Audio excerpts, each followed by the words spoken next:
Let's create a poster for a playroom or kindergarten, using Studio and some illustrations from Creative Fabrica. Start by selecting the large poster canvas preset. We'll create an ABC poster. Choose a font. I've chosen Grandstander for its bold and playful letter forms.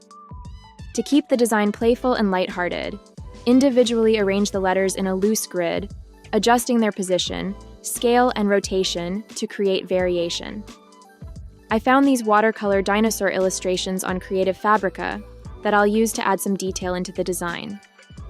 Designs like these can take a bit of playing around and experimenting to get right. I manually moved letters around to create space for each character, trying to maintain a sense of balance and harmony. Once you are happy with the rough layout, color pick some different colors from the illustrations for each of the letters so there is a visual harmony between the elements. Continue to reposition the elements until you are satisfied with the look and feel.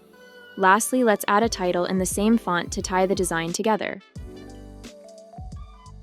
Have fun and experiment with your own designs and combinations.